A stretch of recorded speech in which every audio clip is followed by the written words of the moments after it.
and that as therapists and guides, we're holding space for the location of healing to be intrinsic to that person. And I mean, of course that is true. Like, you cut yourself and then you keep the conditions clean and dry, and your cells know how to knit themselves back together, right? There is an intelligence there. Welcome to the Mindspace podcast. I'm Joe Flanders. Thanks for tuning in. So psychedelics are slowly re-entering Western societies. And as far as I could tell, it's really just a matter of time and research and regulatory processes before we begin to see their full impact. What's not super clear to me at this point is just what the magnitude of this impact will be. I can see mental health clinics providing psychedelic treatments for a range of indications. I could see psychedelics being used more broadly to help people struggling with stress in their life, difficult adjustments, maybe even end-of-life distress. I can even imagine psychedelic therapies being delivered by regulated professionals in retreat centers and spas with carefully designed settings, a little bit like getting a massage at a spa that most of us do, or some of us do regularly. It can kind of be like a cross between a psychotherapy session and a Nordic bath experience, for example. And I genuinely think this will help people heal and collectively will become more well. It's harder for me to imagine the broader impact, something deeper or more transformational than that, even though there are many people who do believe there is a deeper transformation coming in our way of life, in our relationships, how we organize society. My guest on the Mindspace podcast today is Dr. Devon Christie, and she believes psychedelics have the potential to transform medicine. And she is definitely smart enough, educated enough, and experienced enough to really know what she's talking about here. So Devon is a family physician with a focused practice in multidisciplinary pain management. She's also a clinical instructor with the UBC Department of Medicine, Kundalini Yoga instructor, Mindfulness-Based Stress Reduction teacher, Relational Somatic therapist, MDMA-assisted and ketamine-assisted psychotherapist. And finally, she's my dear colleague at Numinus, where she acts as a special advisor on psychedelic programs and training. Our conversation covered how Devon got into psychedelic medicine in the first place and why she believes there's so much promise in this field, the psychedelic paradigm shift in medicine, healing mechanisms in psychedelic therapies, the role of neuroplasticity, mindfulness, the default mode network, and mystical experiences in healing, why Devon believes somatic relational therapy is an ideal approach for psychedelics, some profound insights from a near-death experience that she had, her own healing journey, recovering from chronic pain, traumatic brain injury, and PTSD, and how psychedelics can change the world and some of the risks along the way. I really enjoyed this conversation with Devon. It's rare to find someone who can be as broad and as deep as she is in this space. And so I hope you enjoyed as much as I did. Here we go.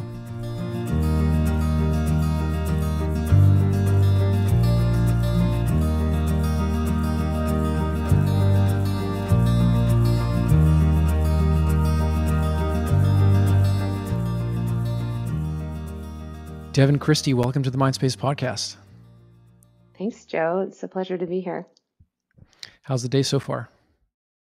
You know, it's a rainy day here in Vancouver, which I also acknowledge is the traditional territories of the Musqueam, the Squamish, and Tsleil-Waututh people. And yeah, just so feeling grateful to reside here and grateful for the rain. I have a mural outside my building that says "No rain, no flowers."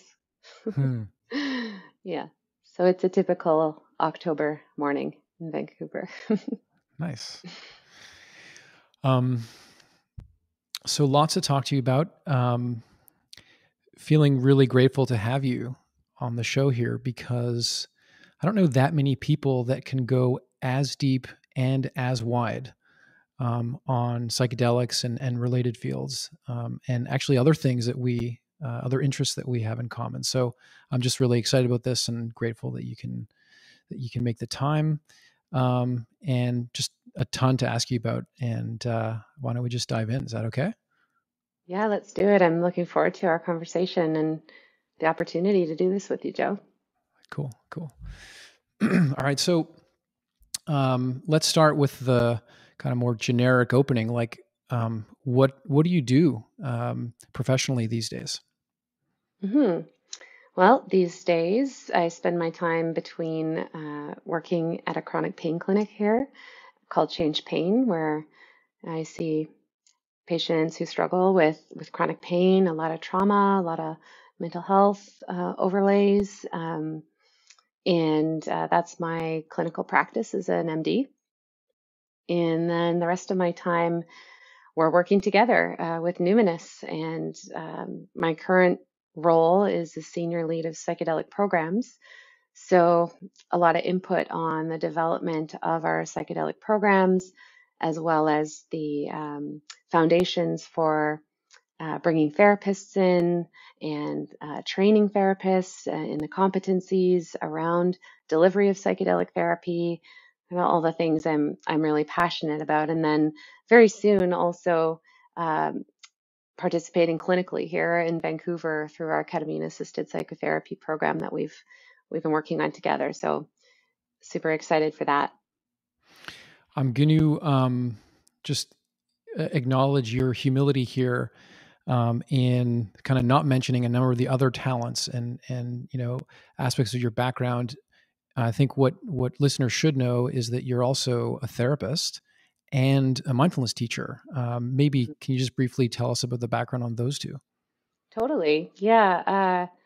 It's kind of been a natural progression over the years, right? I entered medicine with this view that medicine is powerful and is the dominant system of healthcare in our country, and yet it wasn't necessarily serving everyone, including myself, optimally, in my view. And so went through, became a family doctor.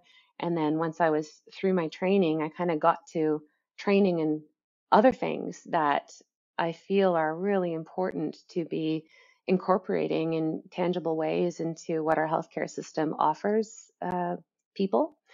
So, I was one of these early adopters of yoga. I was by fluke, by grace, really. I started practicing yoga when I was very young, 17, at the time when there was one person broadcasting it on public PBS, Lilias Folan. The show was called Lilias Yoga and You. She had a shag carpet and a big long braid and a leotard, and I did it diligently every day before school, um, which was this sort of precursor to an internal transformation. I've spoken about this publicly. I suffered at that time with both anorexia, bulimia, some depression, and that's why I say it's a grace. I found yoga because it kind of got me on a path of coming back into myself, into my body, and even on a spiritual path and finding myself, and I've spent the rest of the decades of my life on that path. And so once becoming a doctor, it was like, well, I really need to find a way to bring that lens to people, because it certainly helped me. And then I became aware of the John Kabat-Zinn's work and the actual evidence behind the mindfulness-based stress reduction program, and that it was being taught and certifications offered through leading institutions. So that I thought, that's it. I want to train in that. And so then began offering mindfulness through that program. And with such satisfaction too, because the much like psychedelics, which we'll talk about more, the power of mindfulness-based approaches to empower people to observe their inner process, their world, to have a potentially quite drastically new self-awareness, like meta awareness of witness and thoughts not necessarily being who I am, that I don't even have to believe all my thoughts, and oh wow, I can relate to myself and the world differently. And then how does that translate into change and greater well-being? And when people got that, it was like, that's probably the most powerful thing I can do as a doctor.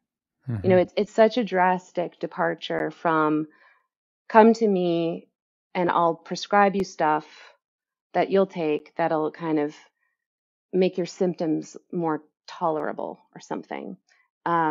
Recognizing that in family medicine, most of what we see is chronic illness, things like chronic pain, and things that, where medicine shines is emergency medicine care, right? Like, and acute management of things, and of course surgeries when they're needed, and that. So yes, the mindfulness piece has been really important. And then I also came across trauma work, and it just added this other perspective.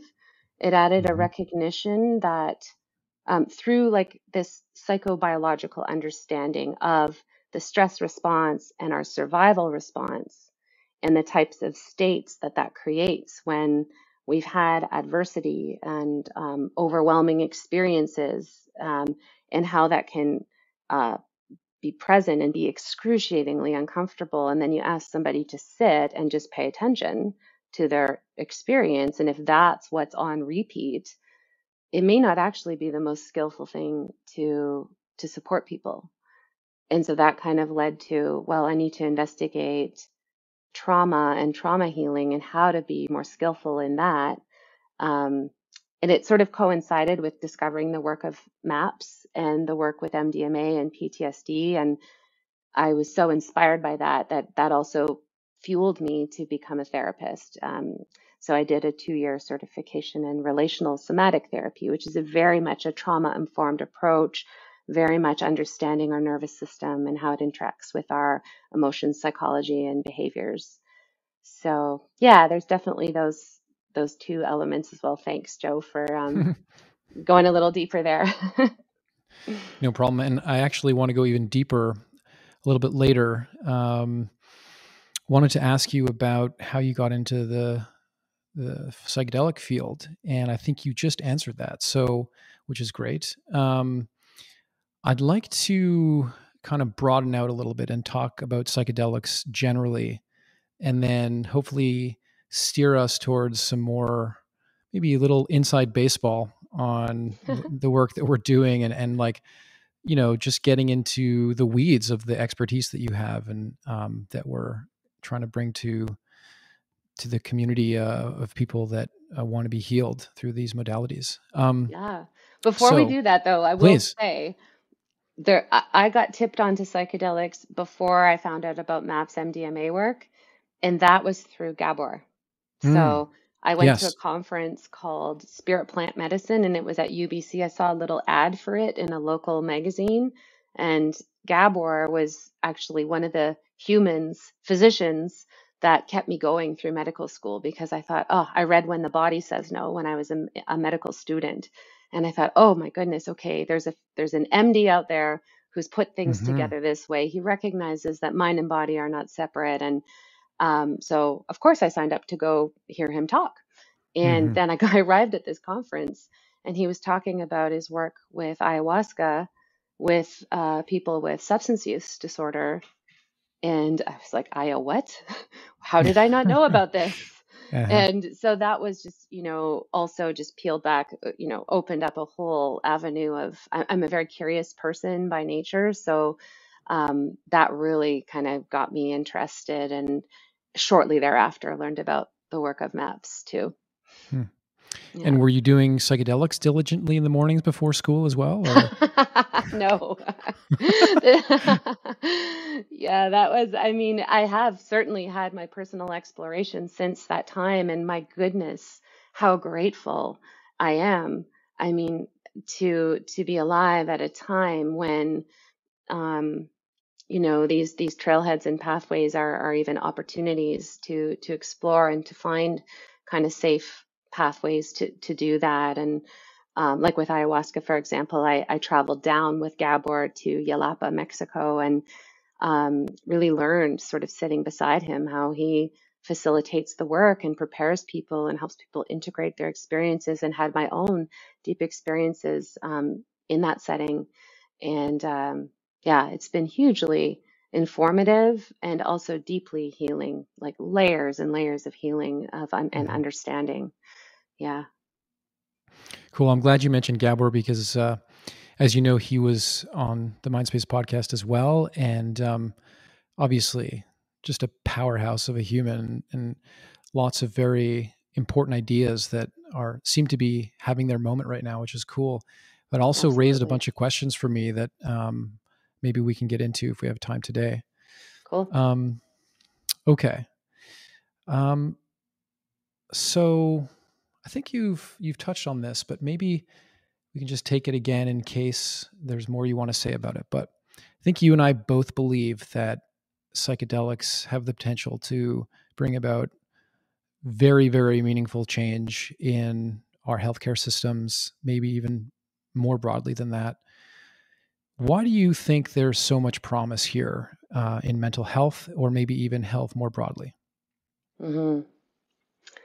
Yeah, there's a lot of ways I could go in answering that Yeah. question. I mean, the first thing that comes up is just this notion of a paradigm shift, where, in my view, what psychedelic assisted psychotherapy proposes is that uh, we can have the intention of uh, helping individuals to heal, to Hmm. deeply heal from mental health conditions, from, chronic illness, and that the location of that healing is inside them.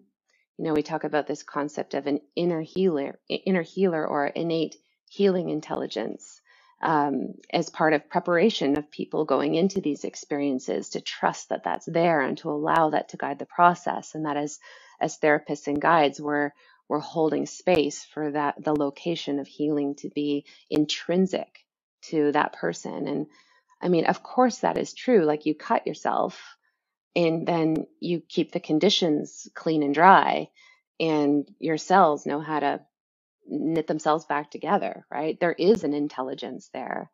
But I think what our broader system has sort of conditioned us into uh, perceiving is that we need to be fixed somehow by external people, or modalities, or surgeries or drugs, people that know more than us. And there's this almost, um, not like a victim, but there's just less empowerment, I Yeah, think, more in that passive or perspective. something.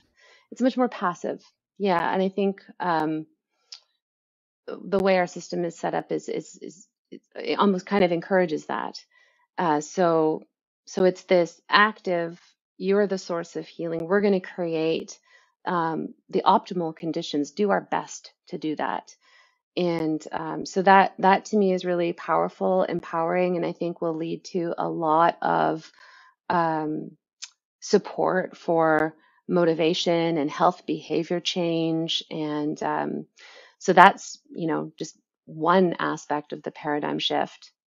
Another is, as I mentioned, with respect to how much I respect Gabor and his work, is just this breaking, quitting this view that comes from biological reductionism, that you know the mind and the body are separate, and that it's all like Western medicine is very materialistic, and there's a lot of benefit from that. We've learned so much. I mean, it's amazing how much we understand our cellular biology, and yet it parses things apart and creates, silos of specialties. For example, where this doctor treats this system and this doctor treats this system, and it's all very focused on the physical. So there's all these kind of discrete uh, categorizations, and people get many different diagnoses and go to see many different specialists for each of those separate things. Yet, when you really zoom out and take this more systems approach, which I actually didn't mention as well, I'm a certified functional medicine practitioner, which is a systems biology view. It's like, actually, no, it's all interconnected. We're alive ecosystems, and mind and body are absolutely intricately, simultaneously co-arising. They can't be separated. I have a thought. That thought is producing chemicals that are influencing my state, so I really see that psychedelic assisted psychotherapy is going to really support this awareness of the that approaches that are targeting our emotional well-being and our nervous system regulation and our mental, what we term mental well-being, will translate into physical, like positive physical outcomes. Because we know, and this is again in Gabor's work, stress is just this common, or the stress response is this common underlying factor between a multiplicity of different expressions of illness, whether we call them mental or physical. So I'm really excited for that, and for the ways that as we continue to research different applications of psychedelic assisted psychotherapy, that we're going to see and learn how much more broadly this type of intervention may be applicable. And the final tag on to that is to actually support more systemic funding for psychotherapy in general, psychedelics aside, right? We already have evidence for that. We already know that if people have access to psychotherapy, they visit their family physician less.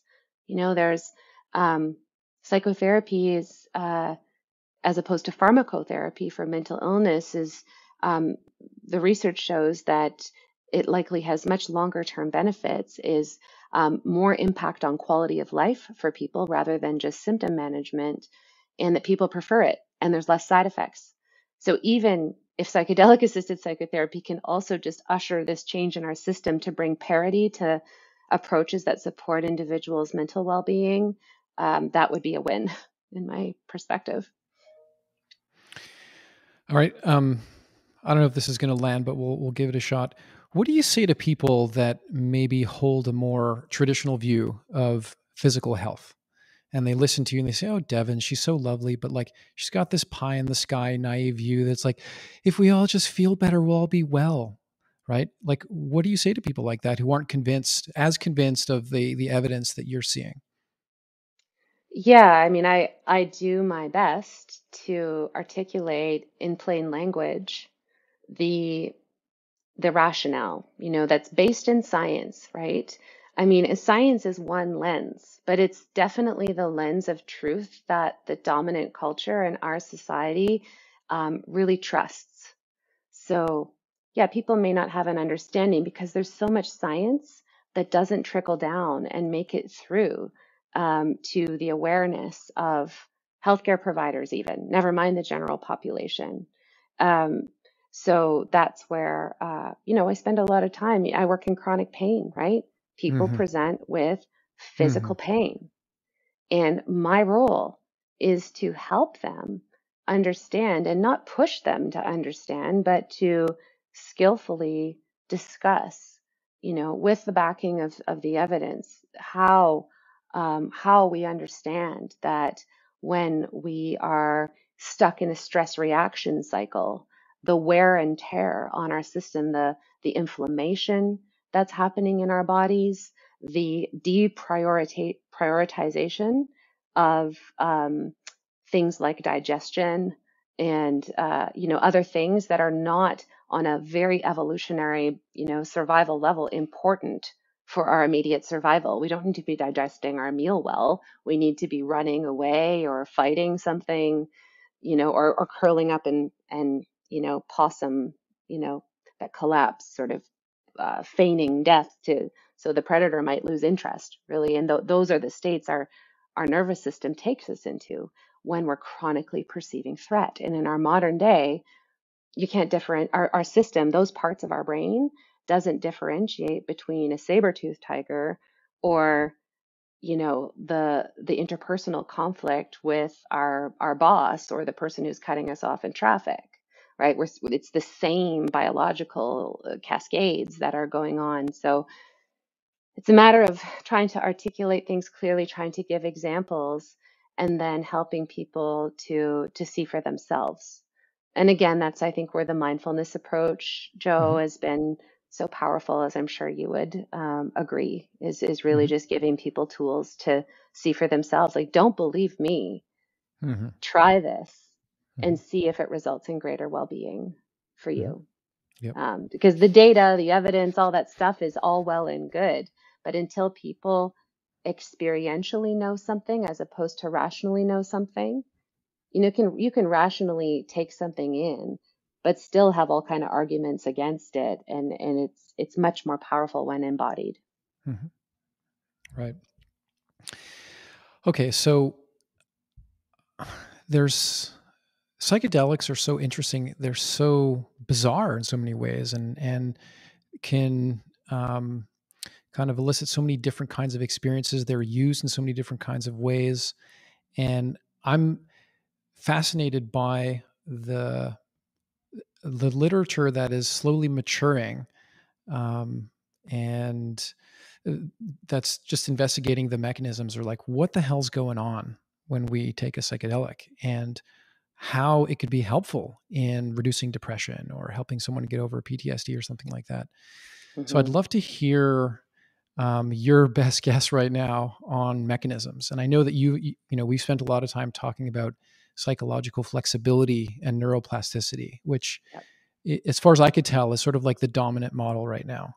Yeah. Can you just sort of explain that, what that model is, and how do you think that um, it can lead to greater well-being? Thanks. Yeah, I find this whole topic Mm-hmm. fascinating as well. And I feel really grateful for the work that's being done in the field of trying to understand what's going on. And I think a lot of theories that have some weight to them are coming through functional magnetic resonance imaging research, a lot that's been spearheaded by Dr. Robin Carhart-Harris, and that is, expanding. We're seeing more and more um, higher institutions opening up departments of psychedelic investigation and using tools like fMRI to see what's happening in the brain. And for the listeners that don't know what that is, it functional magnetic resonance imaging is like having an MRI, but instead of a static picture, which is in one point in time, you're actually watching the brain on that level over time. And you're able to see what parts of the brain are connecting, what parts of the brain are disconnecting. And we can also compare, under a state like psychedelics versus healthy normals, ordinary state of consciousness, what the sort of mathematically computated trends in difference in state are happening in all these different networks. So it's like a network understanding of our brain. And so I think that's lending a lot. And what it's showing is when we're um, under the effect of a classical psychedelic, or even there's now been some, which is like psilocybin, LSD, DMT. Um, there's also been some investigation now into entactogen like MDMA, which is not a classical psychedelic, but there's similarities. I think a lot of it is coming from the classical psychedelic research. There are a multiplicity of new possible connections that happen. We're seeing increased connections across the hemispheres of the brain and increased connections within the hemispheres of the brain.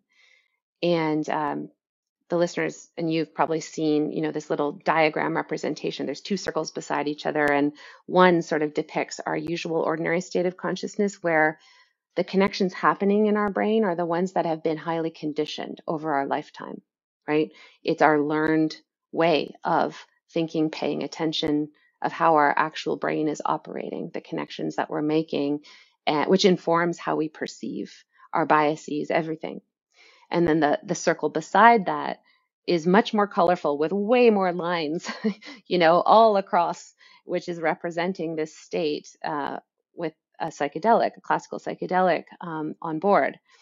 And so one of the Dr. Carhart Harris, who I referenced, he talks about the rebus model, which is relaxed beliefs under psychedelics, and also the entropic brain model.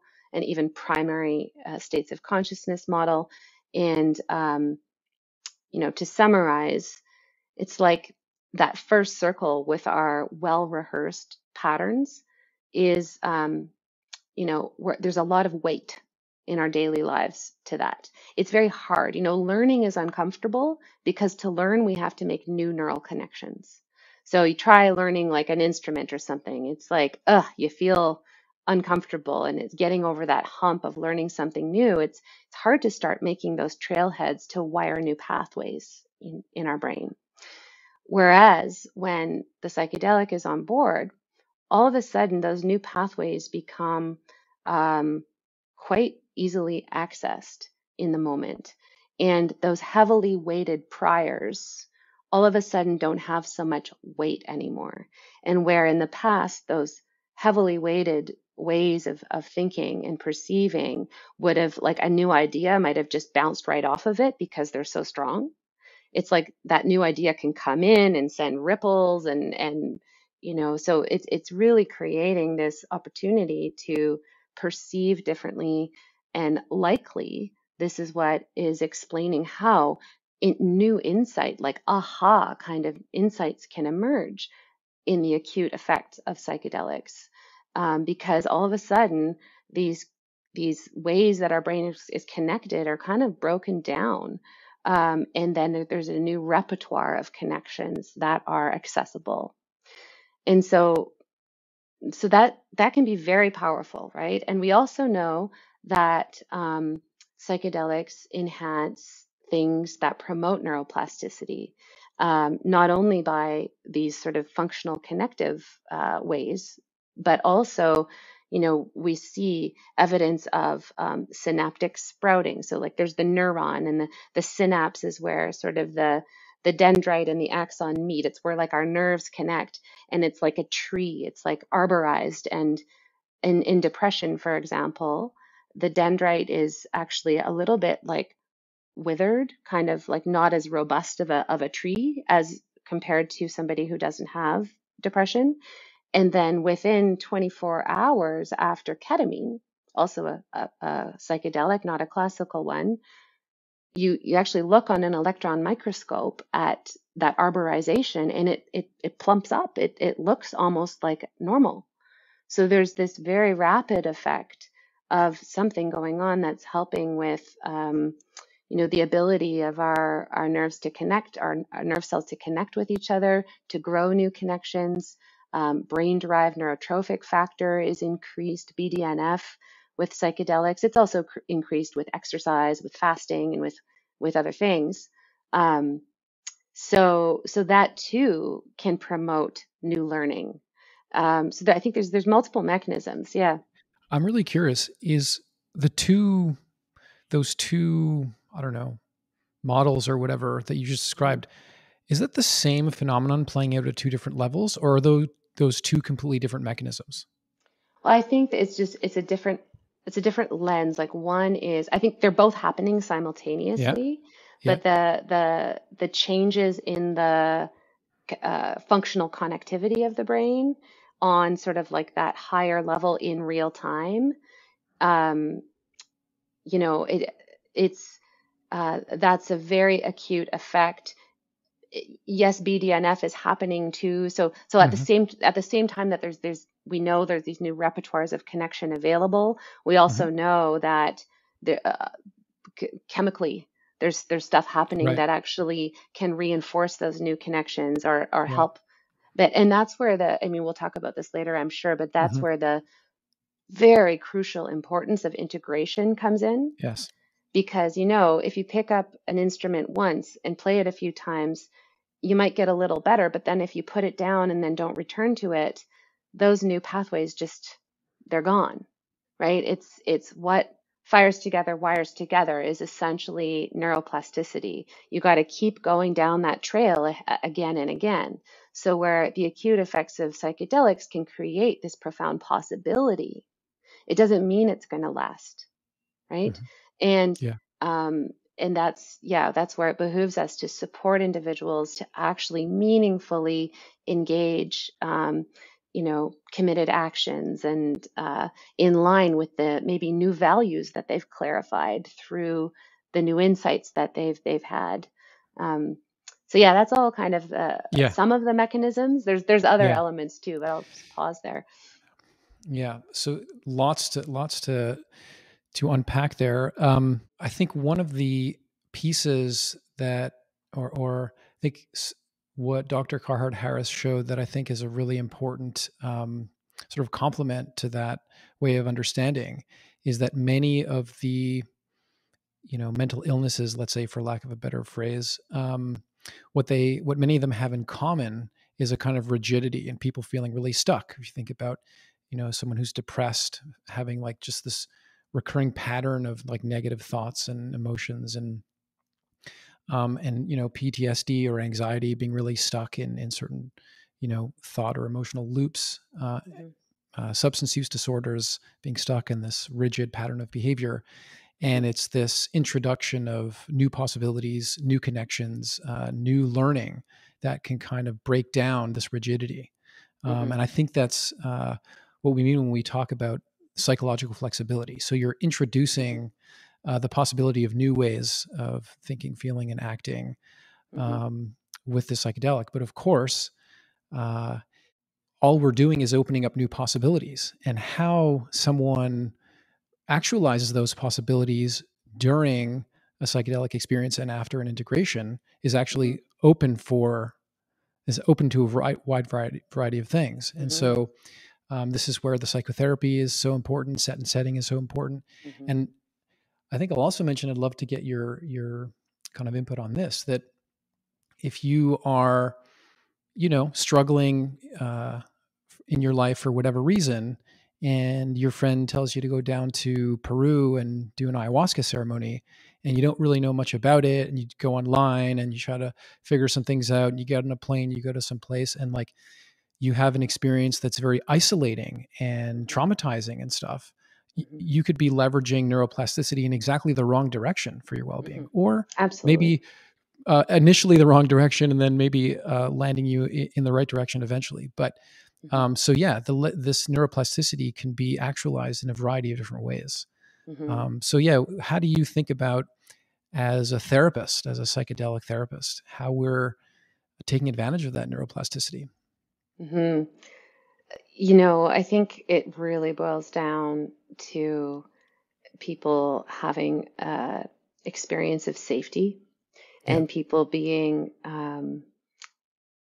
adequately prepared for the challenge of psychedelic experiences, and having a nurturing environment where, you hear recreationally people talking about bad trips, right? Bad trips from a psychotherapeutic perspective is really just repressed emotional content or maybe traumatic imprints in the body mind, in the nervous system, all of a sudden having the valve taken off because of the introduction of this powerful psychoactive drug. And without the support to contain, to assist an individual in navigating those challenging states, absolutely, one could be re-traumatized. One could have their, highly conserved negative beliefs about themselves very much reinforced.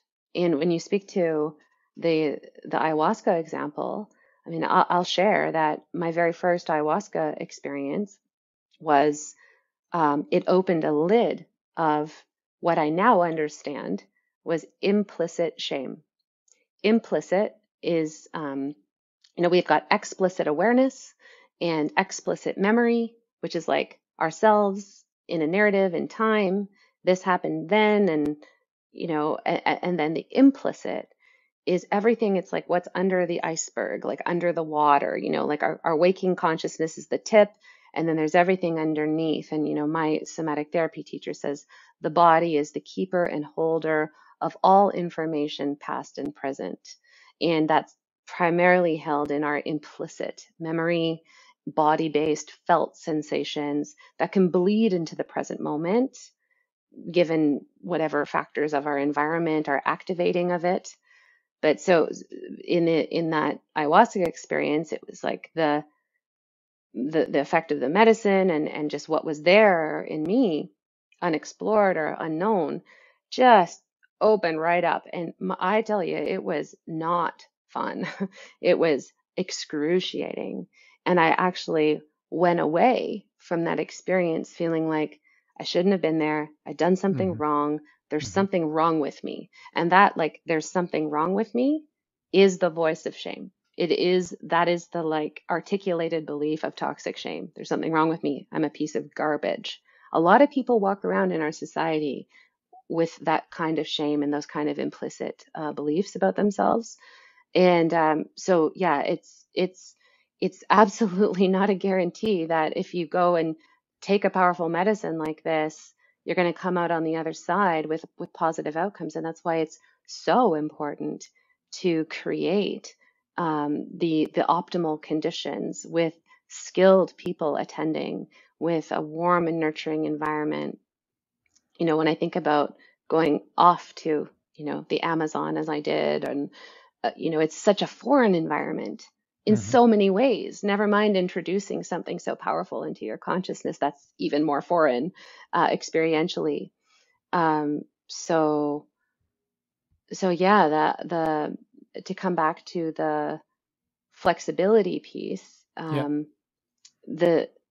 yes, there's stereotyped ways and patterns of thinking, and it can be so powerful to break those down. But when not held well, it's like any powerful medicine. It's always a double-edged sword, right?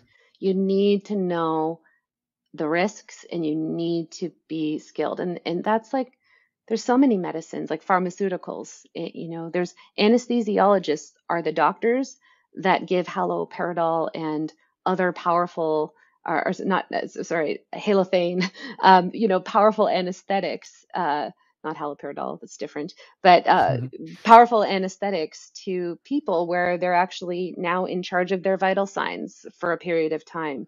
And there's special training required to be able to do that because of the risk and because of the responsibility.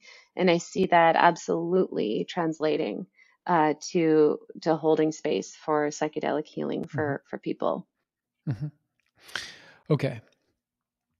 So let's talk about ketamine for a second, because there is a fairly robust practice and tradition of using ketamine to treat depression, PTSD, perhaps especially depression, substance use disorders as well. And this tradition I'm referring to is like a very medical model where the psychedelic experiences that sometimes come up with ketamine are seen as like this unwanted side effect, and just sort of, I'll ask patients to sort of ignore that because it's just this weird side effect. And, it's not what we're interested in is the neuroplasticity that ketamine can induce that has this beneficial effect on your emotional parts of the brain and have a powerful antidepressant effects. And it's like happening, I don't know if it's at a cellular level or the level of certain networks or whatever. And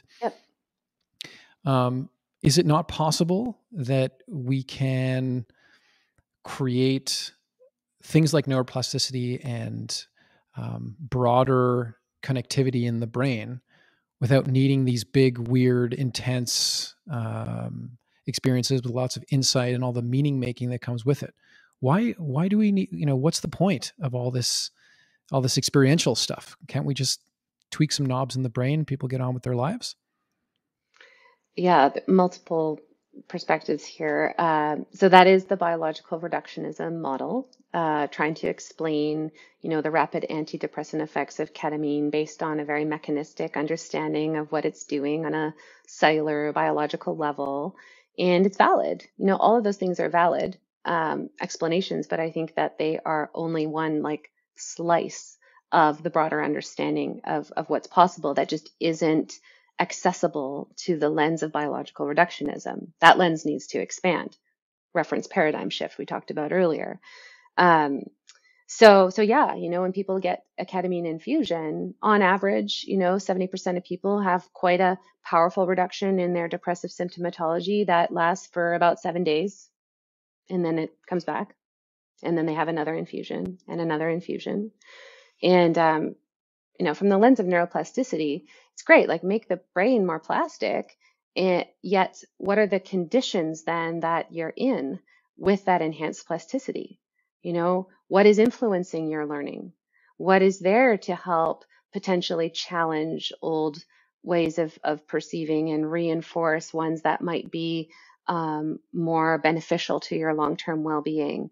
And this is where, it's hypothesized that when we add psychotherapy, when we add a rich context to those powerful biological effects, that we might actually see longer benefit, because it's really about enhancing learning.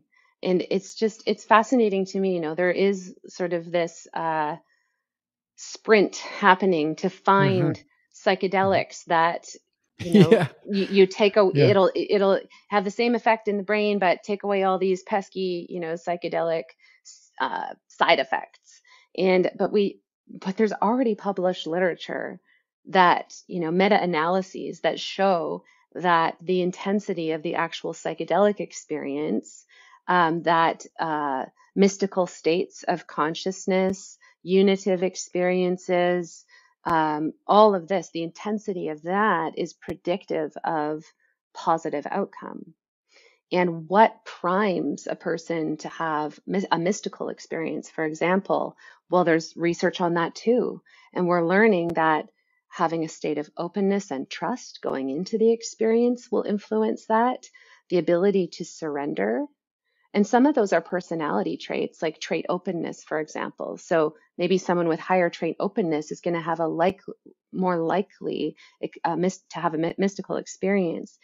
Yet psychedelics actually show that they can shift personality constructs. People who have psychedelic experiences, we see, have enduring increases in trait openness after the experiences. So, but we can, through preparation and what we do skillfully to help people learn, like, well, how do I surrender? And that might look like, in preparation, going, difficult experiences might come up.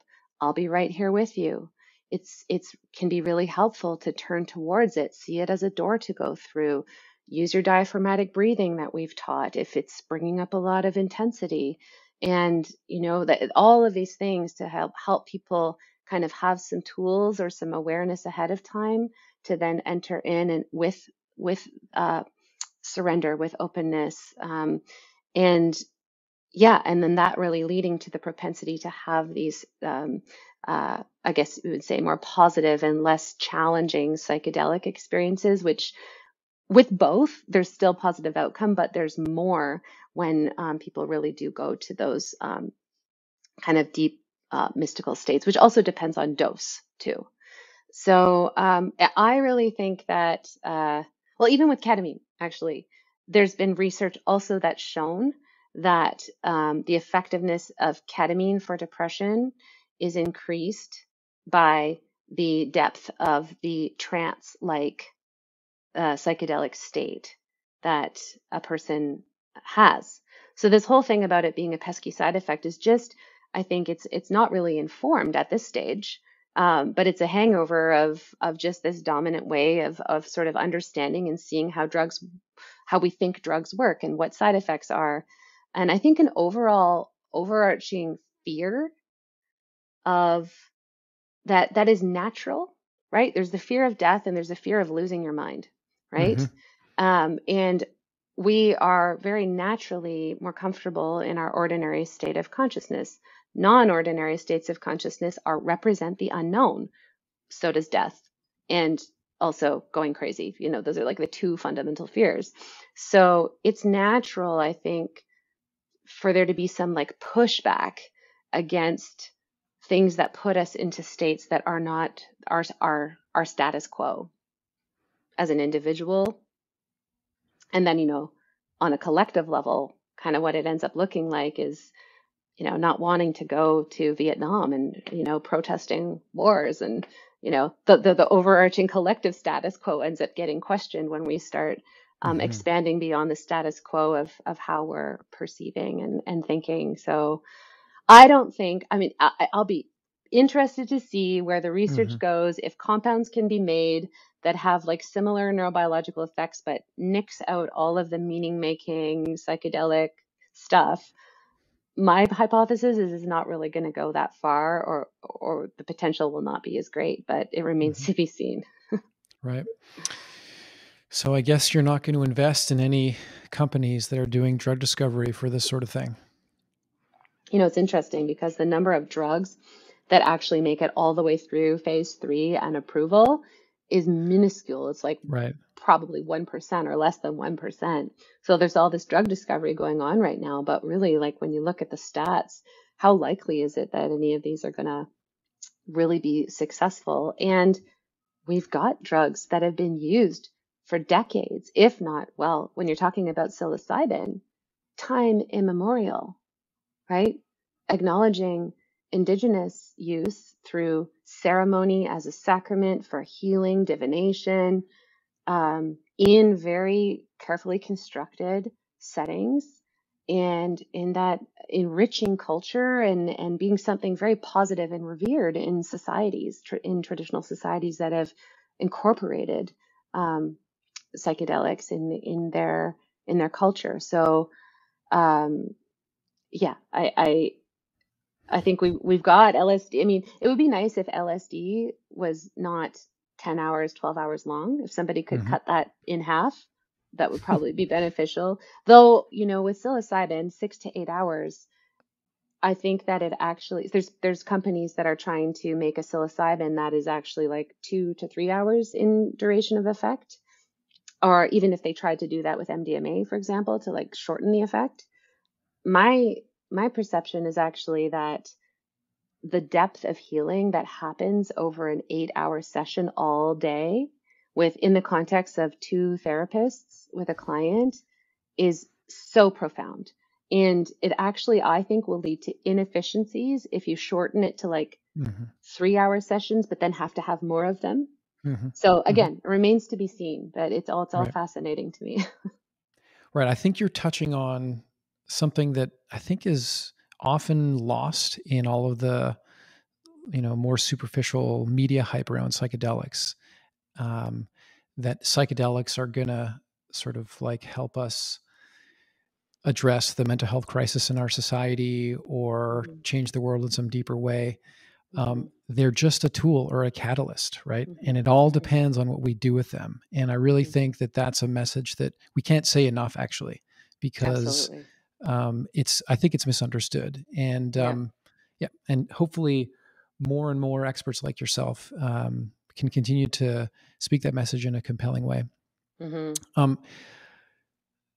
So with these models and this sort of understanding in hand, I want to get to some of the stranger or more, I don't know, interesting aspects of psychedelics. And so you mentioned earlier. Well, wait, can we just please go for it. Just elaborate on the point that you just made, because please, I want to just reinforce it because it is so important. I think it's something we feel super aligned around, which is psychedelics, like mindfulness, are not a panacea. I think, there's such suffering and desperation that people want to believe in panaceas. And I think it is, yes, they're a tool. We do need innovative treatments. We do need better treatments for severe mental health conditions. And certainly there's a lot of promise there for psychedelic-assisted psychotherapy. Yet, part of what this is another paradigm shift, part of what the dominant system does, Western medicine, is it individualizes illness. It puts the illness in the individual without this broader recognition or,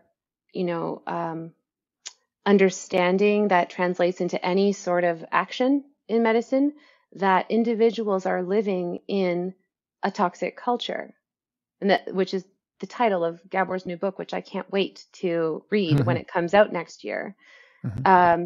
that there are so many ills on a societal level that come from a lot of the isms, like greed and fear and capitalism and competition and the social determinants of health, poverty, all these things, inequities, oppression, the soup that we're swimming in right now. To individualize that onto a person is like you're sick, not like the broader system is sick, is participating in oppression. And so my hope is that psychedelics as a tool and as a powerful treatment can not only assist in individuals finding their own healing, but also to a broader awareness and recognition of what we need to do, what our obligations are, for people in government and decision makers in our society to address inequity, to address lack of access to mental health services, to address all these other things that are so much of a part of the suffering of individuals.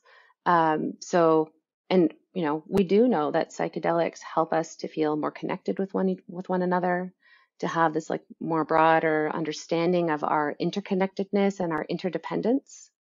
So I do think, that there's promise there as individuals more and more, really again, embodied way, have that understanding that together collectively we're going to continue to advocate for these broader changes that are necessary for our collective health, which is also the health of our planet, our precious planet, which we don't need to dive into detail, but we're in a crisis right now. Mass extinctions and polar ice caps melting and all of that. There's a lot of, I think, what psychedelics might bring to climate grief and how we face that collectively, that are potentials there. But I just, wanted to really highlight your point about not a panacea and not just to the individual. There's Hmm. much more broader healing Right. that needs to happen. Let's pursue this a little bit. I wanted to ask you this later, but we can get into it now. Hmm.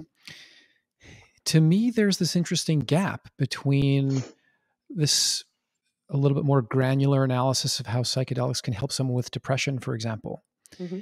and then this much bigger, broader, in ways more inspiring way of thinking that psychedelics can actually help us heal collectively or help us find a way to deal with climate change or social justice or whatever.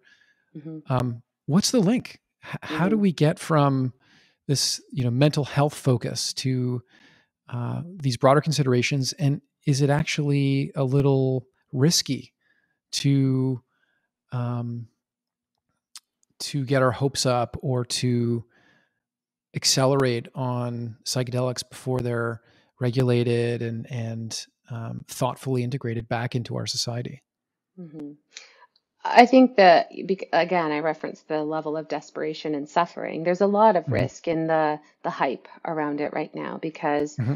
it's taking us a little bit to establish regulated, safe settings, for people to engage with this type of work in a healthcare setting. I mean, my expertise is not on recreational context or spiritual context or anything. I'll refrain from commenting on that. So yeah, of course, there's risk. Yet, I think it's David Hawkins. He wrote a book called Letting Go and a few others. And I remember I wrote down this quotation that personal healing emerges collective healing, and this kind of notion that we are microcosms as part of a macrocosm, but it's holographic. And even when you drill down to activities on the cellular level, you can see those activities on the organism level, and then you can see those activities on the level of humanity, and I know from my own process of healing and expansion and growth that I might identify something that's a problem outside me, but then what do I do? Of course, I want to name it, speak to it, put effort and action into addressing it in ways that I can to make it right in alignment with the truth that I see. but not just external. I have to go, oh, in what ways is that living in me? And how do I heal that in here as a participant in the healing that Mm-hmm. needs to Mm-hmm. happen on the collective? So, um, individuals need a lot of support, right? Like the model of two therapists with one client with severe PTSD, I think is appropriate because the level of complexity and developmental trauma and the attuned presence of two people and helping navigate that space coming from a state of severe PTSD is I think really important to the healing. But then I think we can look at wherever people are, at models of doing this in group settings or integrating this work in group settings and starting to create that fabric. And it's one of the pillars of the care model for Numinus, which is connection, which is about creating community and relationship centered care, the quality of our relationships, and the fact that isolation leads to suffering, depression. We are warm, squishy mammals. We are not meant to be as isolated as we are in our society and from one another.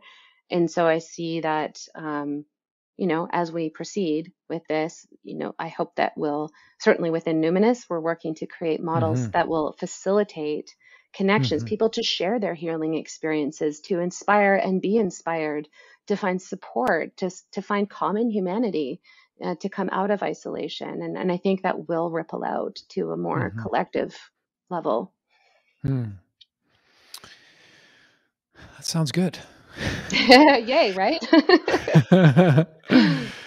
um, yeah. So actually, let's keep going on this because I wanted to ask you earlier about an understanding of psychedelics that goes beyond psychological flexibility and Mhm, neuroplasticity, mhm, or at least those models for me aren't sort of capturing the full range of psychedelic experiences. So, for example, you did mention like MDMA, which I think mhm, nowadays is recognized as a psychedelic, but does sort of act differently. mhm, Some people call it an empathogen. You mentioned intactogen, which I mhm, understand is a sort of a synonym. mhm, And so that's slightly different, but also very interesting. And then something else we sort of have referenced obliquely so far is the notion of like an entheogen, right? mhm. Psychedelics um, creating mystical experiences or encounters with the divine. Mhm, How does that fit with this sort of like neuroplasticity or mhm, like psychedelic flexibility model? Um, mhm. yeah, I'll just Yeah. leave it there. Good luck. No, thank you. Thank you for circling back to that mechanistically, because I agree it is absolutely a big, big part we haven't unpacked yet. Hmm. Our colleague, Dr. Adela France, she recently published an article on the dimensions of emotion and spirituality, emotional Hmm. experience and spiritual experience. It was a qualitative paper. Can't remember the name of it, but just recently published like last week, as dimensions to be considering as we look at the mechanistic actions and the powerful change Hmm. that can be engendered by psychedelics. And that spiritual piece. When we come back to that person-centered approach and the inner healer and how to hold the space well, it's definitely not about transposing our spiritual ideals or anything on a person, but yet hopefully, one of the domains of being a competent psychedelic therapist, as outlined by Janice Phelps in her 2017 paper on essential therapist competencies, is something Hmm. called spiritual intelligence. Hmm. And that as guides or as therapists, we've had reference experiences for ourselves of the mystical or of maybe what we might call, I mean, language never does it justice, but universal love or um, you know, God, right? Call it what you will, the nameless, the formless, non-dual, uh, you know, that having had some reference, some taste enables us that we've arrived at personally, enables us to hold the space that all other beings, by their very nature of being an alive human, might have their own version of this type of awareness. And when I reflect on how much that means and translates into the quality of my own life. One of my mystical experiences was actually a near-death experience.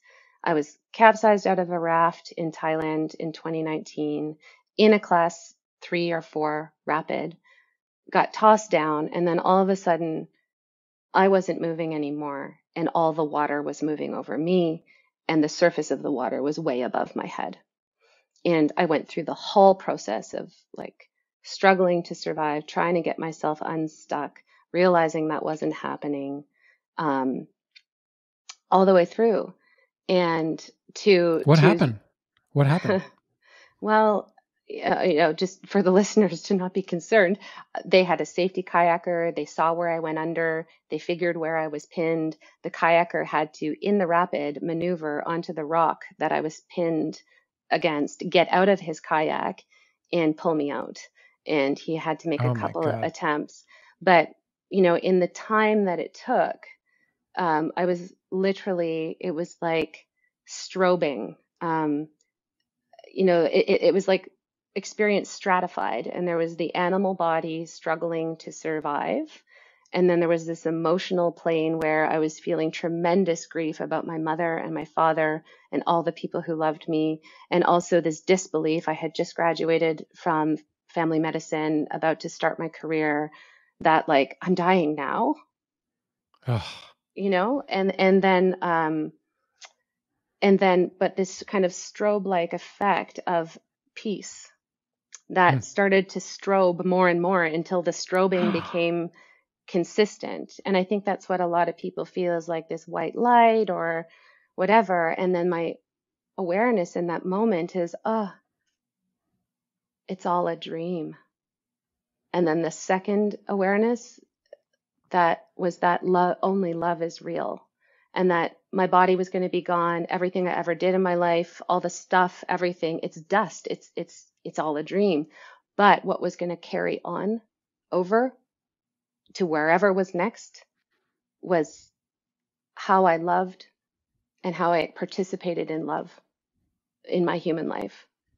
And so, profound. I mean, that guides my life now. And we know that psychedelics can engender this level of a profound experience for people that can be personally meaningful. To me, that was deeply spiritual.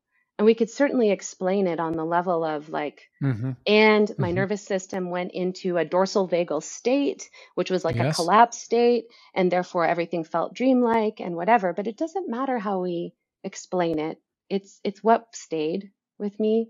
And I think that's, so the spiritual piece, I think, is huge. I know that personally, and we can hold space that people can have this level of powerful awareness for themselves. And then, maybe I'll just pause there for a moment. Yeah. In my perspective, it's part of being human that we can have this kind of awareness. Yet the layers of suffering and trauma, and neglect and interpersonal abuses and just pain can make it so painfully difficult to remember these types of truths. And that's where, like, to return to MDMA as an empathogen. Empathogen, what does it do? It calms our fear centers in our brain, calms the amygdala. We know that MDMA causes decreased connectivity between the amygdala and the prefrontal cortex, and increased connectivity between the amygdala and the hippocampus, which is memory processing.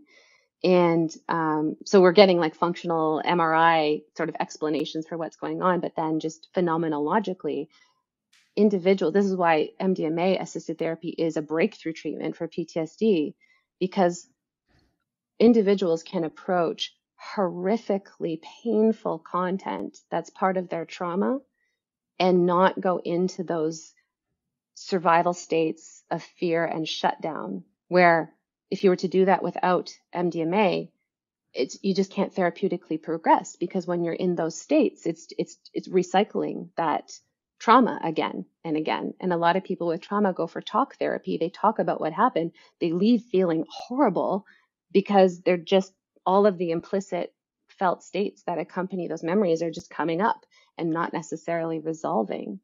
And so when you have MDMA, that's enabling not only to access that sort of content in this much more approachable way, and the emotion that is attendant there, it's also increasing self-compassion, trust with the people that you're with, and then this tremendous ability to be witnessed, in that.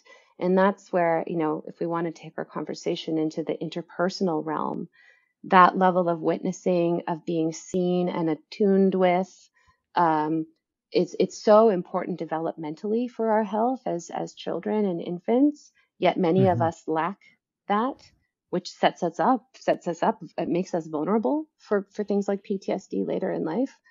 But I think there's so much happening mechanistically on the level of the interpersonal, as well as just the increased range of our optimal arousal zone, our window of tolerance to actually process stuff that is otherwise just so overwhelmingly painful to do. Let's come back to entheogens in a sec. Let's stay with the empathogens. Maybe you've covered this, but I just want to make sure we're capturing this notion of like how relational, like MDMA-assisted psychotherapy is, or why you think that, you do relational somatic therapy, why that relation piece is so important. And maybe for that matter, let's hear why the somatic piece is important as well.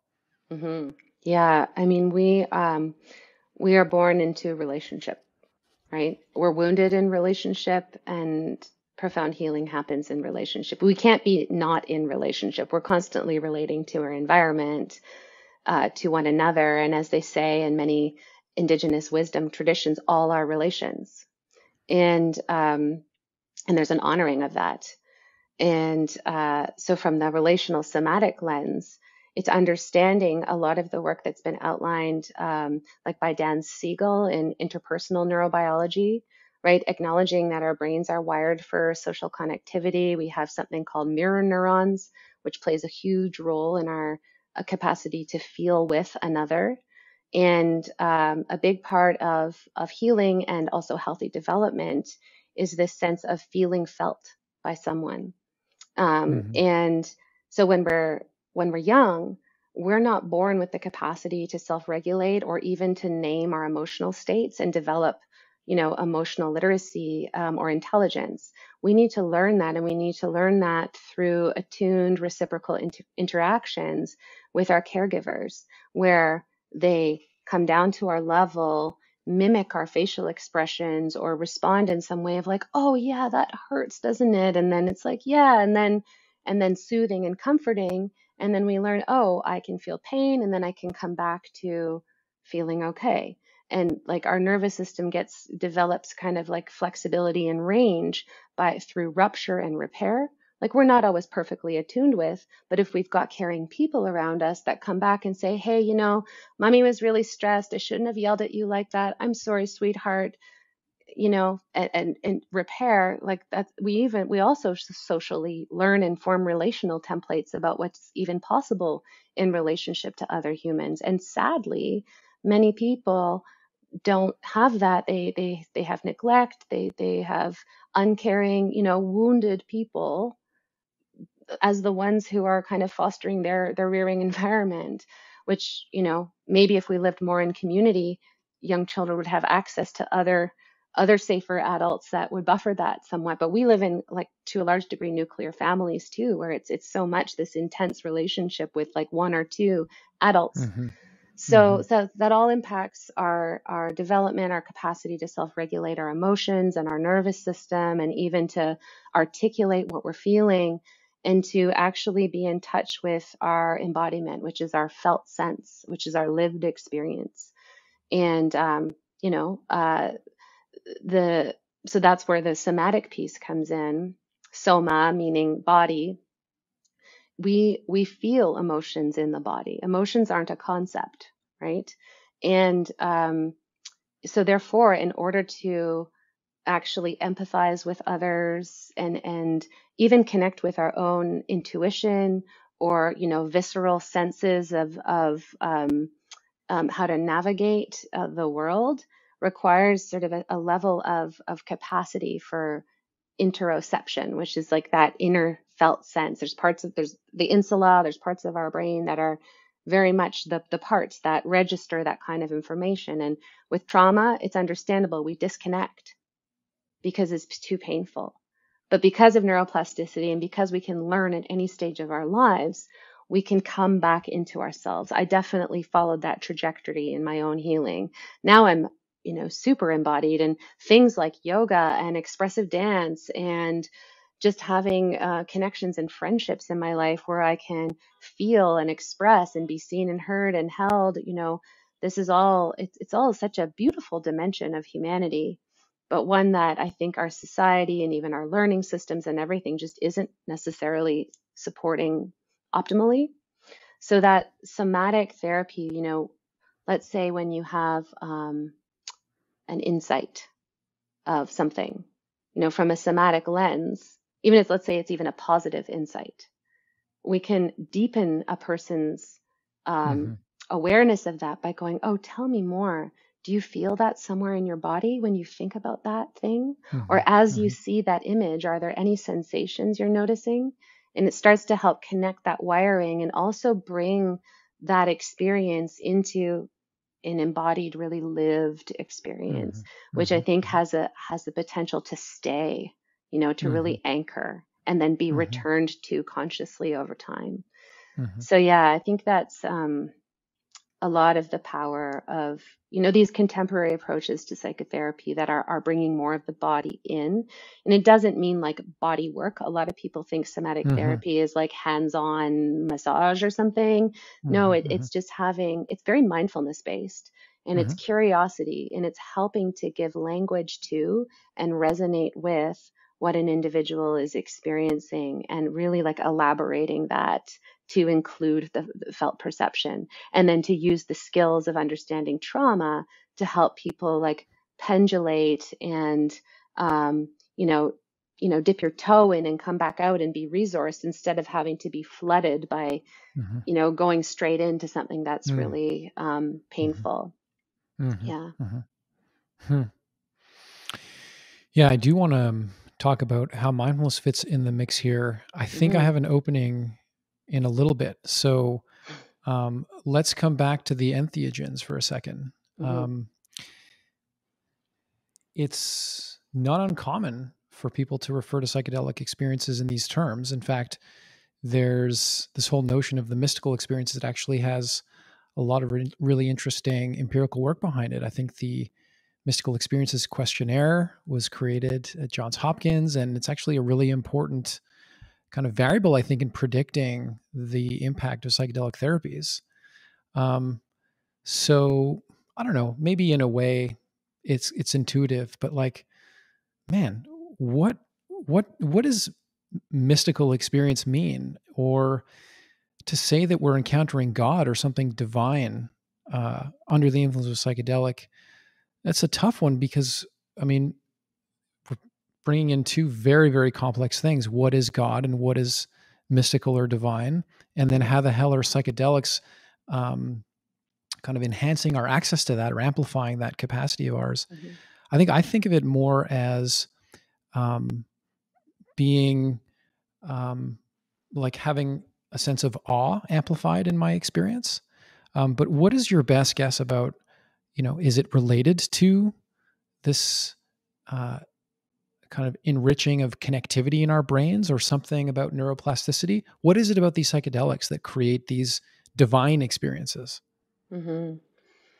Yeah, I mean, it's interesting because even the language mystical experience and the language used to designate the different categories of mystical experiences, like in the MEQ, like there's a sense of awe, there's a noetic sense, but it's all, it's interesting because when you give language to something, it already starts to define frame it. Yep. And frame it, and then that can become an expectation, and that people like measure their experience against. And so that's sort of coming back to how important it is to kind of hold things in a very open frame of possibility, with some reference ourselves for what that could be like. But yeah, I mean, I think anytime you talk about a phenomenon, you can apply, any given lens to it. You can look at the connectivity that's happening in the brain. Like you can go, okay, these states are associated with decreased connectivity in the default mode network, which is associated with our narrative sense of identity, or perhaps the ego, quote unquote, and that's going offline. Therefore, we can theorize. At some point, I think, it's all interesting and we like to explain things. And the how of it, though, does it really matter?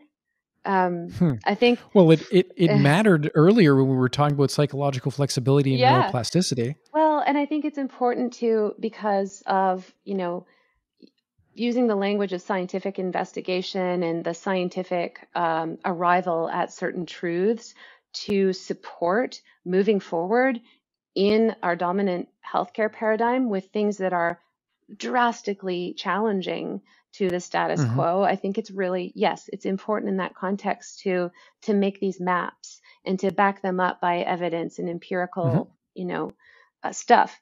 I'm thinking more when it boils down to the individual having that experience phenomenologically. I think I really like the construct of the noetic. Noetic is, it's just like truth. It's just like, that this is true, not because you read it by some trusted source or because there's a bunch of evidence to support it. It's just an inner knowing. And this is this reliably happens with psychedelics for folks that enter these kind of quote unquote mystical states. And I think that is something really powerful because especially when we're helping people, in prep and integration to hold a frame of, self-reference and that empowerment to actually know what's true for you. What are your values? What is important in this very life, this precious life to you? Like one of the noetic awareness I had of the truth that love is the only thing that's real. I can say that to people, but it's really just in the intimacy of my inner experience with myself, that it's like to every fiber of my existence, I know that's true for me. I'm not going to say it's true for anyone else. And so this is kind of where the noetic, I think, as a part of the mystical, is profoundly powerful at connecting people to their own wisdom, to their own hearts. In mindfulness, we say, right, like wisdom is inherent, right?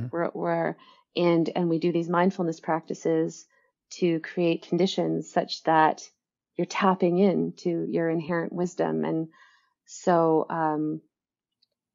however that feels for someone or whatever that looks like for someone, I think, it has the potential for such merit and beauty, really. I love this construct of beauty too, and I love that Adele LaFrance is also bringing in the construct of love back into what we're doing in psychotherapy as well. So knowing that in 5 years, if anyone ever listens to this at that point, I'll sound like a cave person.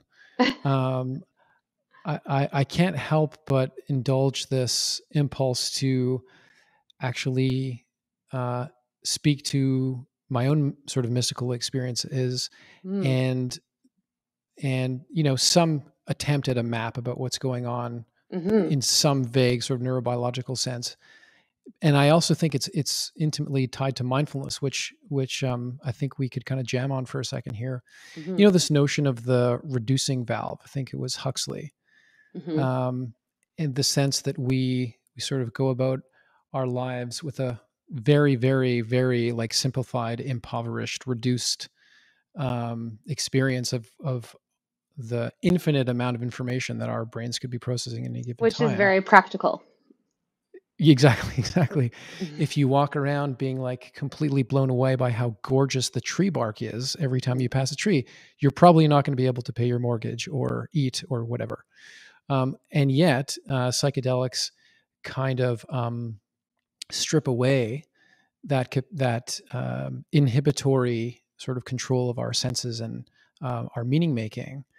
And it's pure speculation, but it does seem to be at least hypothetically tied to this opening up of new neural pathways that you were talking about before. So all of a sudden, new possibilities, new things to perceive, new connections to make between things that we're perceiving.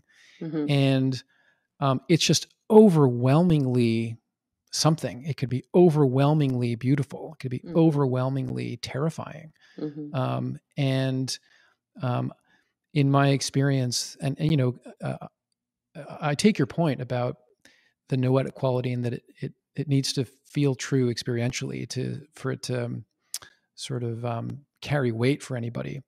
But that's been my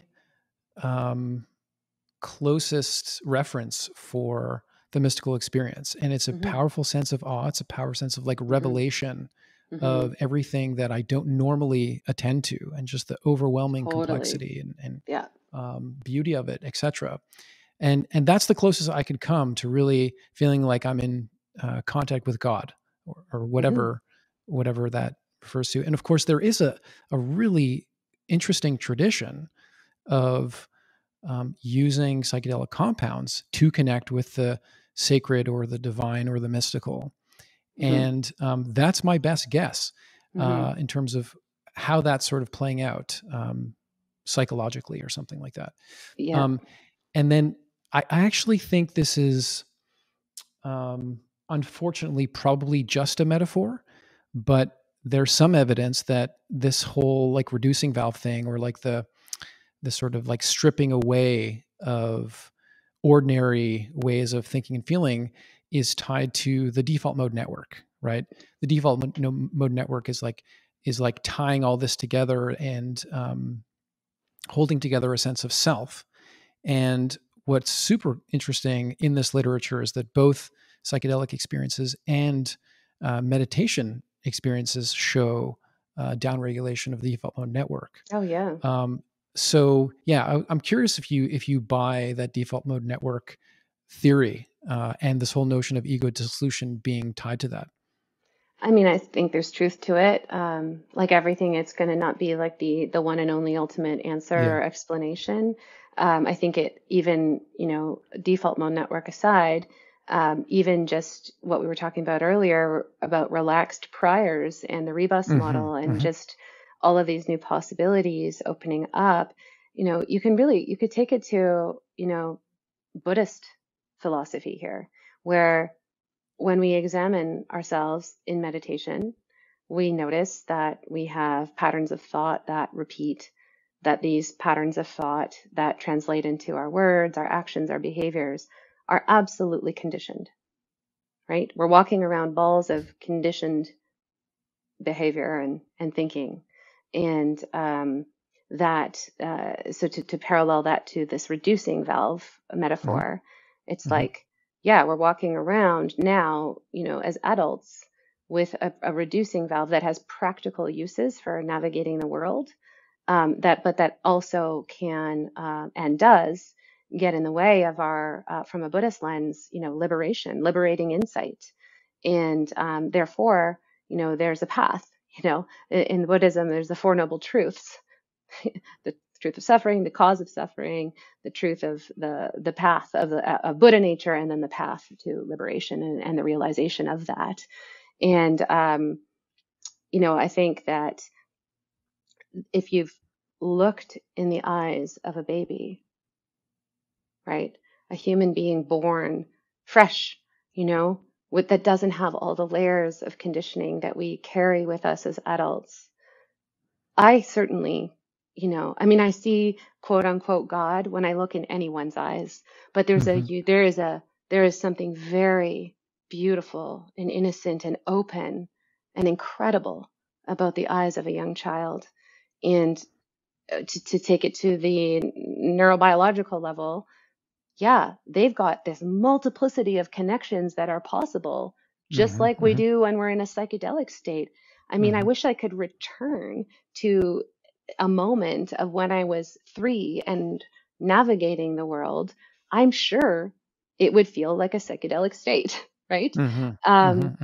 And so, yeah, I think that if we can really just have the humility to see and understand and know that we carry with us perceptual biases that shape what we see, the truths that we then reinforce through perceptual bias and cognitive bias, right? We see what we're looking for. That even happens on the level of the quantum, whether you're expecting a wave or a particle, that's what you see. Like, so that to me brings forward this tremendous humility. And then again, this tremendous awe of, I do experience, when I go for a run here in the Pacific Spirit Park out at Spanish Banks, it's one of the things I love to do. The way that I take in the green through my eyes and the way that I stop and appreciate the beauty of the tree bark, that sort of, in mindfulness, we call it beginner's mind, right? Like seeing with fresh eyes. That it actually doesn't stop me from paying my rent or taking care of my bills, because I'm not doing that in that moment. In that moment, I'm running in the forest. So I think that there's actually space for us to be perceiving, more openly in this way, and where we can still function in the world. And I think, to return to the awareness that you mentioned about meditators and how the state of their brain is like very similar to the state under a classical psychedelic. Yeah, meditators who've been practicing for a long time, they are just kind of living in non-dual awareness. And yet there is an ego structure and a functioning ego that is there to navigate the world too. So I think it's and as opposed to or, but yeah, I think that awe, and it just opens so many doors of curiosity and to me, just joie de vivre, like, wow, what a miracle. We're here humaning together and like being so freaking curious about what it really all is, and these psychedelics can be very, very powerful in helping us explore those questions for ourselves. I don't get to spend much time with Buddhist Devon, but I wish I did. It's been a big part of my path. I moved from sort of yoga and more Vedantic philosophy, and then I discovered Shambhala lineage, Chogyam Trungpa. I read Sacred Path of the Warrior and was like, ooh, I want to sit and meditate. And then found my way to a Buddhist teacher named Greg Kramer, who lives on Orcas Island in Washington. And he developed this method called insight dialogue, which is an explicitly relational path of awakening from a Buddhist frame. And so I've been to, I think, 7 or 8 or 9 insight dialogue retreats, which are like silent meditation retreats, but then you sit and you practice meditating together in a very like structured context for a period of time in the morning and the afternoon. Everything else, noble silence. There's lots of solo sits, but it's, yeah, I love Buddhist. I love that Buddhist philosophy is kind of, it outlines all these things, but then ultimately just says, see for yourself. And yeah, and a lot of the things that it outlines to me in my own experience are very relevant to my happiness and well-being. Like there's something called the 4 immeasurables, and they're, karuna, which is compassion, metta, loving kindness, upekkha, which is equanimity, and then mudita, my favorite one, which is sympathetic joy, which is experiencing joy at the good fortune of another. Like when we live our lives from that, there's like so much joy, right? You see people having good fortune and you're happy for them, as opposed to envious or whatever. So all of the stuff I've tried on from my Buddhist learnings has always resonated. Yeah. Yeah. Cool. Listen, we're coming up on an hour and a half, and I'm sure Oh, you've got a wow. lot of other stuff to do today. And I'm just really conscious of your energy and that you've given us, and just that don't want to, pull too much of it or deplete too much of it. Maybe one last question. Is that okay with you? Oh, All yeah. right. And I don't feel depleted at all. In fact, Joe, I'm just so happy for our dialogue. It's enlivening. That's awesome. This has been awesome for sure. Appreciate it. So, you and I are both mindfulness teachers, and have a lot of conviction about, and you've made it very explicit in our conversation, just how important it is as a tool and as a way of being, and something really great that we can teach our clients and patients. Can we get a little more granular and tell me, what is it about your mindfulness practice, or anyone's mindfulness practice, that's especially relevant for psychedelic assisted psychotherapy? I think that mindfulness can be such an important contributor to set, right? The mindset. I was fortunate when I first experienced any kind of psychedelic. I was already a meditator. I already had established and practiced mindfulness, had already had practice in observing pleasant, unpleasant, finding my way to kind of navigating both without getting, pushed off my center too far. So I think that can be a great aspect of preparation, even just this notion of being curious about experience and observing our embodied experience of all the dimensions of experiencing that we learn that we are experiencing as we practice mindfulness meditation. So, so definitely can be helpful in preparation. And then certainly it can be a practice. There are many practices that people might do, but any practice kind of done mindfully in alignment with the things that people really want to anchor from their experience, their learning and healing with psychedelics. Mindful practice can reinforce just the continued capacity to be curious about our experience, to investigate, to stay present to our emotions as they come and go. And it's interesting because after the 1960s big bloom in Western society of LSD and psychedelics, that's when there was also this parallel, just looking to Eastern mystical or wisdom traditions and people meditating together, and spiritual communities popping up. I think many of us, who are, white settlers, that have come and colonized to Turtle Island, I think many of us are almost like cultural refugees. I certainly haven't felt very connected to the traditions of my ancestors in Scotland and England, and therefore, opening to all these new dimensions of my being, and looking for a kind of a framework for that to land for me. We've talked about what frameworks those have been, but so whether it's mindfulness or any sort of contemplative practice from whatever tradition, I think it can really serve folks to deepen and to integrate, to have the space to return as well to those meaningful peak states.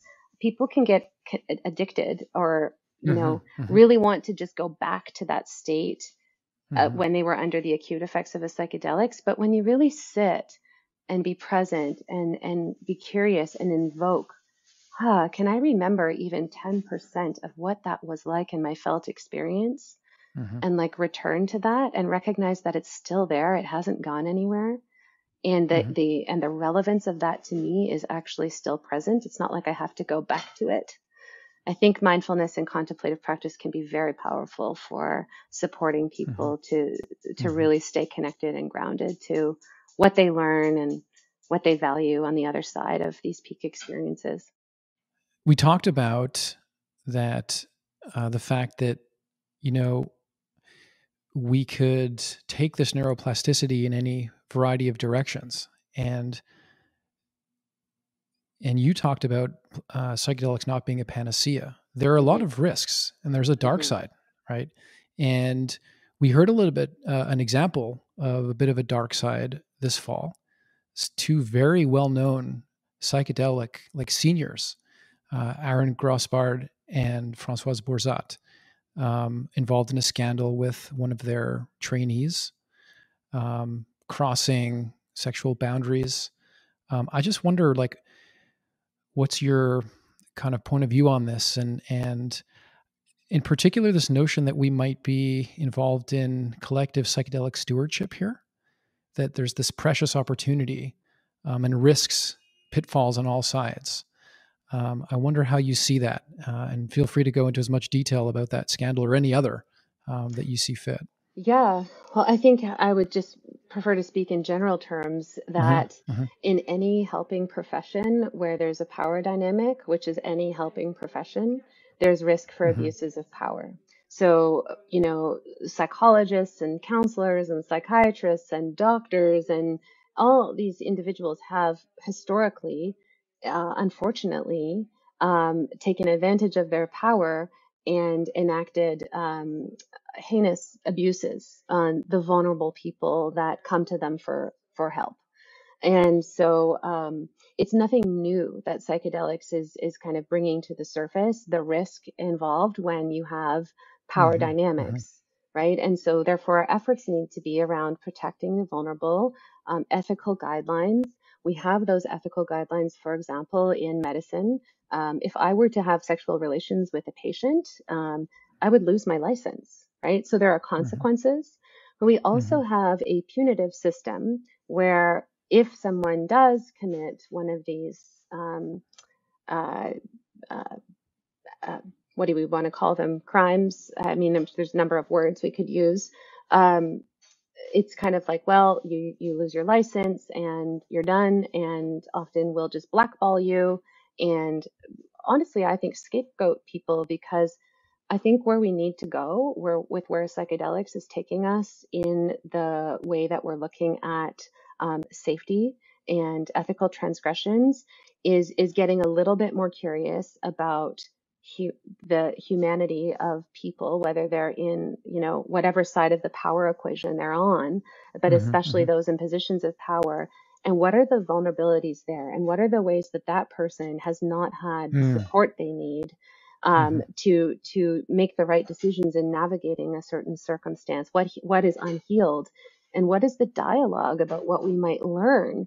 And more of like a restorative justice process. And also, just not being so black and white about it when it happens. Again,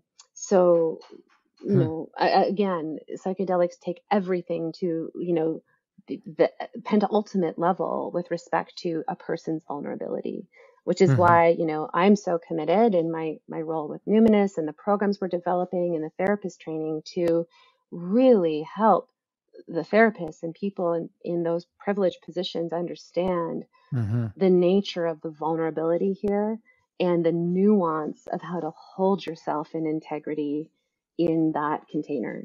And even though it might not be actually abusing a client, even just being the parts of ourselves, which we all have them, that we're unaware of, and that we might get activated or triggered by our client's process.